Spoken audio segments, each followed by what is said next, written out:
오늘도 찾아주신 분께 행복이 가득하시길 기원합니다. 구독과 좋아요로 응원해주세요. 멸치아담 이야기 시작합니다. 옛날 어느 봄날 오후 한양 근교의 정승댁 안채에 한바탕 소동이 벌어졌습니다. 정승 이판서가 사랑채에서 성큼성큼 걸어나와 안방으로 들어서더니 정실 부인 수연을 앞에 두고 목청을 높였죠. 이판서는 늠름한 체구에 위험 있는 수염을 기른 양반이었고 수연은 단아한 미모를 지닌 부인이었습니다. 이게 무슨 일이요, 부인? 혼례를 올린 지 벌써 3년이 넘었거늘 아직도 자식 소식이 없다니. 이래서야 되겠소. 수연은 고개를 푹 숙이고 눈물만 뚝뚝 떨어뜨렸습니다. 마음 같아서는 땅속으로 파고 들어가고 싶었지만 그럴 수도 없는 노릇이었죠. 손수건으로 눈물을 훔치며 떨리는 목소리로 말했습니다. 죄송하옵니다. 날이 이 몸이 부족하여 매일 공을 들이고 있사온데. 부족하다니? 부족하다는 소리는 그만하시오. 우리 집안이 몇 대를 이어온 명문가인 줄 아시오. 할아버지 때부터 삼정승을 지낸 가문이거늘 이대로 가다가는 대가 끊어지겠소. 이판서는 방안을 이리저리 왔다 갔다 하며 답답해했습니다.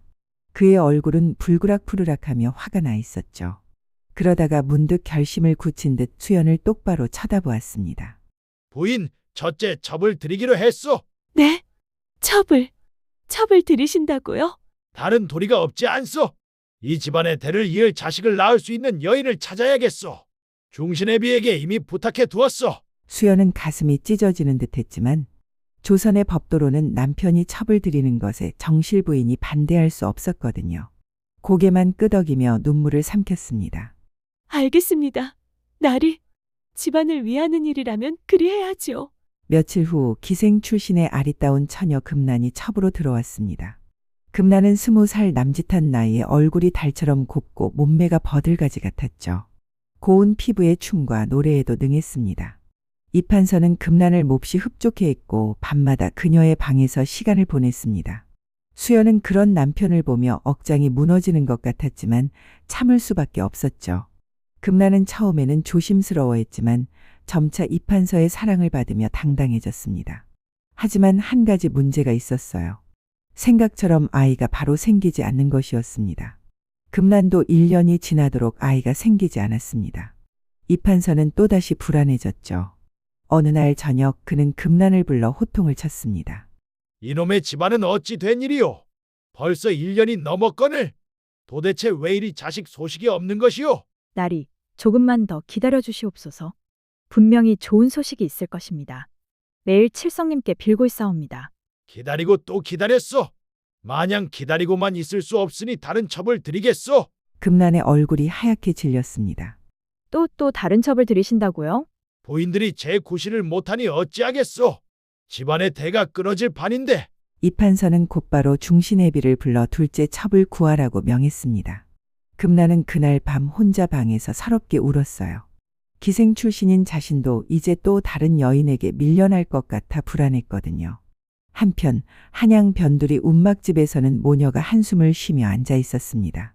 어머니 봉수는 50살이 넘은 과부로 얼굴에는 고생의 흔적이 역력했습니다. 딸 향숙을 바라보며 간절한 목소리로 말했어요. 향수가 어미 말 잘 들어라. 이번 기회를 놓치면 우리 모녀는 정말 굶어 죽을 수밖에 없다. 봐라. 쌀독이 바닥나고 장독대도 텅 비었지 않니? 향숙은 20살간 넘은 처녀로 비록 가난한 집 딸이지만 타고난 미모가 출중했어요.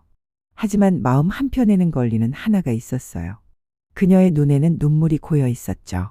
어머니, 정말 그 정승댁에 가야 하나요? 훈장님은 어떻게 해요? 서로 사랑한다고 약속했는데. 아이고, 그 가난뱅이 훈장은 그만둬라. 최문수하고 살아봐야 평생 굶주릴 뿐이다. 선비라고는 해도 서당에서 아이들이나 가르치는 신세인데 어찌 밥이나 먹고 살겠니? 향숙의 연인 최문수는 서당에서 아이들을 가르치는 가난한 선비였습니다. 학문은 뛰어났지만 집안이 몰락해서 돈 한 푼 변변이 없었어요. 하지만 성품이 온화하고 향숙을 진심으로 사랑했습니다. 어머니, 저는 훈장님을 사랑해요. 가난해도 함께 살 수 있어요. 어떻게 버리고 갈 수 있겠어요? 사랑이 밥 먹여주냐? 이거사 정신 차려. 부잣집 첩이라도 돼야 우리가 살 수 있어. 네가 정승댁에서 눈 딱 감고 첩으로 들어가면 한평생 편히 살 수 있어. 봉수는 딸의 손을 꼭 잡고 애원했습니다. 한 번만 어미 말을 들어다오. 평생 고생시키진 않을 거다. 향숙은 마음이 찢어지는 듯했지만 어머니의 애원을 외면할 수 없었습니다. 어린 시절부터 가난 때문에 고생만 하는 어머니를 보며 자랐거든요. 결국 눈물을 흘리며 고개를 끄덕였습니다. 알겠어요, 어머니. 하지만 훈장님한테는 뭐라고 해요? 말하지 말고 조용히 시집 가자. 그게 서로에게 좋은 일이다. 미련을 남기면 더 고통스러울 뿐이다. 며칠 후 향숙은 곱게 단장을 하고 정승댁으로 들어갔습니다. 중신애비가 마련해준 비단 치마 저고리를 입고 머리에는 비녀를 꽂았어요. 이판서는 향숙의 아름다운 모습에 반해 크게 기뻐했습니다. 하지만 향숙의 마음은 온통 최문수 생각뿐이었습니다. 밤마다 그를 그리워하며 눈물을 흘렸어요. 이판서가 방에 오면 억지로 미소를 지었지만 속마음은 찢어지는 듯했습니다. 봄이 되어 장이 서는 날 향숙은 하녀 춘자를 데리고 친정 나들이를 나섰습니다. 어머니 봉순에게 쌀과 옷감을 사다 주려는 것이었어요. 정승댁에 들어온 지 석 달이 지났고 이판서가 용돈을 후하게 주어서 어머니를 도울 수 있게 되었거든요. 마님, 저 멀리 있는 저 포목점에 가보시지요. 좋은 무명이 들어왔다고 하던데요. 그래, 춘자야. 어머니께 드릴 좋은 옷감을 보러 가자구나. 향숙은 비단 치마 저고리를 곱게 차려입고 시장을 거닐었습니다. 머리에는 금비녀를 꽂고 손가락에는 은반지를 끼고 있어서 영락없는 양반집 부인의 모습이었어요. 장터는 사람들로 북적거렸고 여기저기서 장사꾼들의 구성진 목소리가 들렸습니다. 그런데 갑자기 맞은편에서 익숙한 모습이 보였어요. 바로 최문수였습니다. 그는 아이들 간식으로 줄 엿을 사고 있었죠. 최문수도 향숙을 알아보고 깜짝 놀라며 달려왔습니다.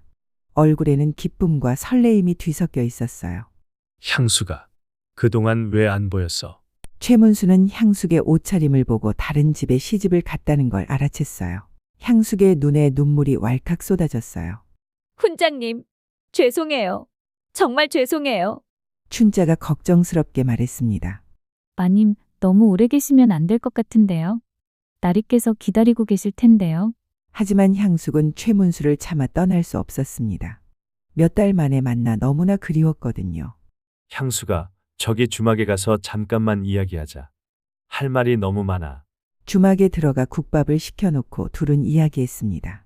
최문수는 향숙의 손을 꼭 잡고 말했어요. 향수가 많이 보고 싶었다. 훈장님, 저는 이제 다른 사람의 아내가. 아무 소리 하지 마라. 나는 너만 생각하고 살았다.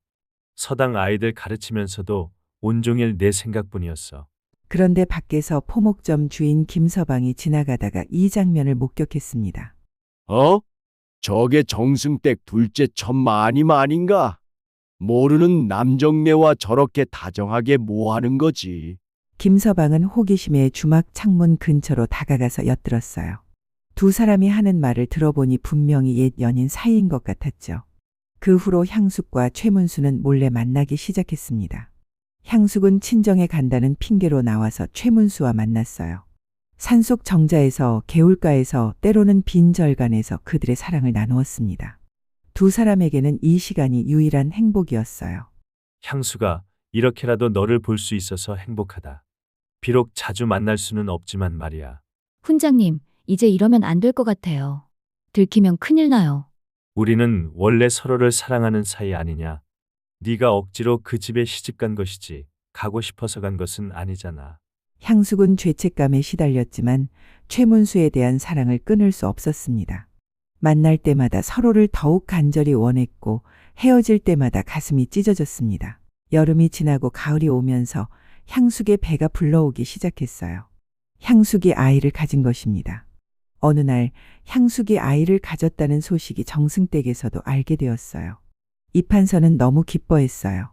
드디어 우리 집안의 대를 이을 아이가 태어나는구나. 하늘이 우리 집안을 버리지 않으셨어. 수연도 복잡한 마음이었지만 축하했습니다. 정말 다행이에요. 우리 집안에 경사가 났네요. 정승댁 전체가 기쁨에 들떠 있었어요. 하인들까지도 덩달아 기뻐했어요. 하지만 첫째 첩금나는 질투의 불꽃이 활활 타올랐어요. 자신의 방에서 혼자 이를 갈았습니다. 전현이 먼저 아이를 가지다니. 분하다, 정말 분해. 내가 먼저 왔는데 왜 전현이 먼저? 그때 포목점 주인 김서방의 아내가 금난을 찾아왔습니다. 옥부는 동네 소문의 밝은 안악이었어요. 마님, 중요한 이야기가 있어서 왔습니다. 이걸 말씀드려야 하나 말아야 하나 고민했는데 무슨 이야기요? 말해보시오. 둘째 첫 마님 말입니다. 바깥 남자를 만나고 다니시던데요. 제 남편이 직접 봤습니다. 뭐라고요? 바깥 남자를? 네, 장터에서 어떤 남자와 주막에 들어가는 것을 봤다고 합니다. 그것도 한 번이 아니라 여러 번이요. 아주 다정하게 말입니다. 그렇다면 전현이 가진 아이가 대감의 아이가 아니라는 거네. 좋아. 아이를 낳을 때까지 기다려주마. 인연이 쫓겨날 날도 얼마 안 남았구나.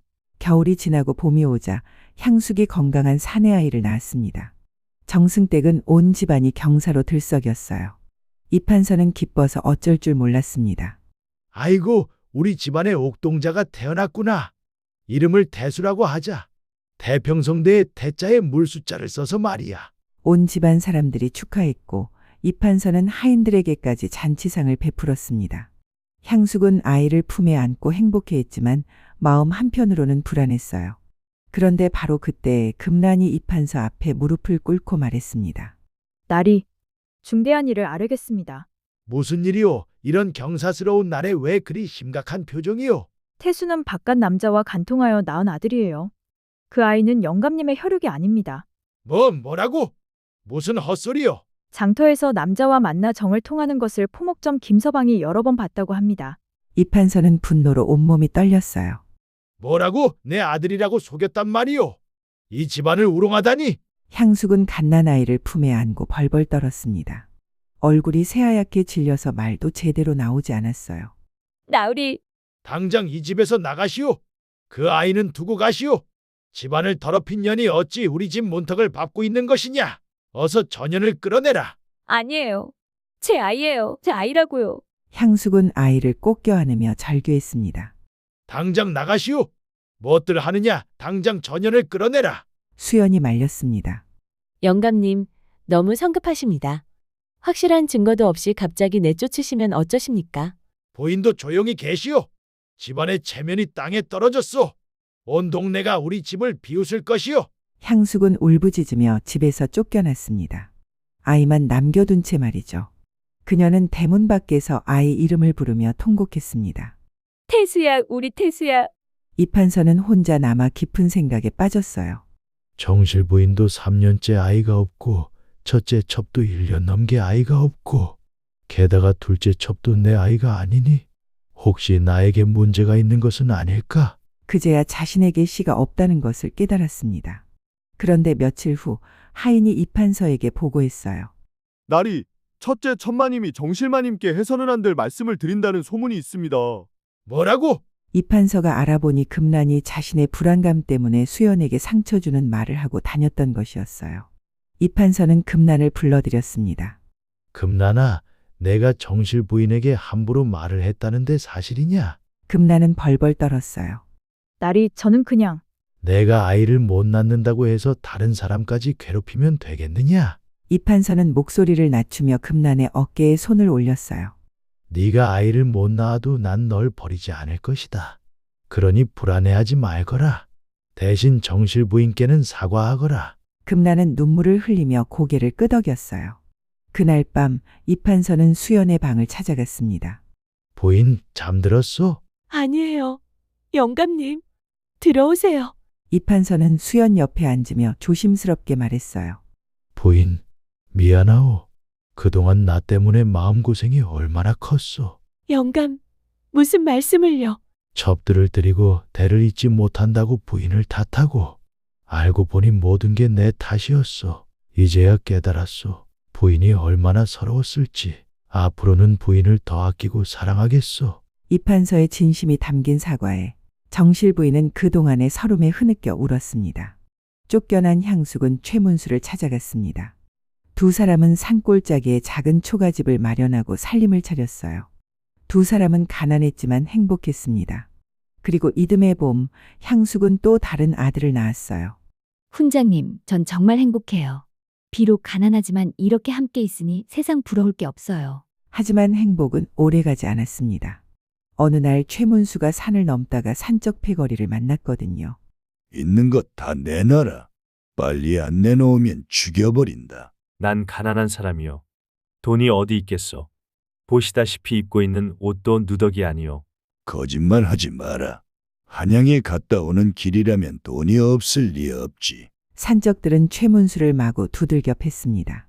최문수는 끝까지 저항했지만 여러 명을 상대하기에는 역부족이었어요. 결국 산적의 칼에 맞아 목숨을 잃고 말았습니다. 며칠 뒤 향숙은 남편의 시신을 안고 통곡했어요. 이 소식이 정승댁에도 전해졌습니다. 수연이 이판서를 설득했어요. 여보, 향수기가 남편이 선적대에 당하고 과부가 되었다는 소문이 있어요. 과부라고? 하루 아침에 혼자가 되고 아들을 키우고 있대요. 너무 가엾고 딱해요. 이판서는 고민에 빠졌어요. 그 아이가 무슨 죄가 있겠어요. 특히 큰 아이 태수는 이 집안에서 태어났잖아요. 향수기와 그 아들을 우리가 거두는 것이 어떻겠어요. 수연의 말에 이판서의 마음이 움직였어요. 그렇다면 데려오시오. 며칠 후 향숙은 아이를 데리고 정승댁으로 돌아왔습니다. 대청마루에서 무릎을 꿇고 빌었어요. 나리 마님, 죄송합니다. 용서해 주세요. 수연이 향숙의 손을 잡아 일으켰습니다. 이제 다 지난 일이야. 우리 모두 한 가족으로 살아가세. 과거는 묻어두고 말이야. 이판서도 아이들을 보며 말했어요. 이제 이 집안에는 대를 이을 아들이 둘이나 있구나. 태수야, 덕수야, 이제 아버지가 너희들을 지켜주마. 아이들은 이판서를 보며 웃었습니다. 금난도 멀리서 지켜보다가 다가왔습니다. 나도 용서해주게. 질투심에 눈이 멀어서 자네에게 해서는 안 될 짓을 했네. 잘했네. 우리는 모두 한 가족일세.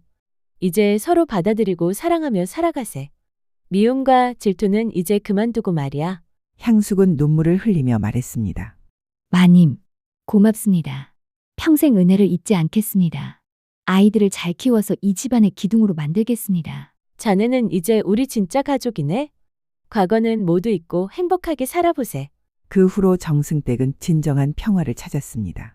세 여인은 서로 도우며 집안일을 나누어 했습니다. 두 아이 태수와 덕수는 건강하게 자라며 집안의 기쁨이 되었죠. 태수는 총명해서 그를 빨리 깨쳤고 덕수는 개구장이어서 온 집안을 웃음바다로 만들었어요. 이판서도 두 아이를 친아들처럼 사랑했어요. 태수야, 네가 이 집안의 큰아들이니까 동생을 잘 돌봐주어야 한다. 네, 아버지. 덕수를 잘 돌볼게요. 이판서는 자신에게 씨가 없다는 사실을 받아들이고 대신 가족들을 사랑하는 데 더 마음을 쏟았습니다. 가끔 향숙은 두 아이를 재우고 달빛이 고요히 비추는 정원을 보며 속으로 생각했어요. 훈장님, 하늘에서 보고 계시죠? 우리 아이들이 이렇게 잘 자라고 있어요. 정말 좋은 분들을 만나서 행복하게 살고 있어요. 하늘나라에서 편히 쉬세요. 그렇게 정승댁은 피로 맺어지지 않았지만 마음으로 맺어진 가족이 되었답니다. 태수와 덕수는 아버지, 어머니들의 사랑을 받으며 훌쩍훌쩍 자라갔고요. 오늘도 멸치아담의 이야기를 들어주셔서 고맙습니다. 다음에 또 구수한 이야기로 찾아뵐게요. 감사합니다.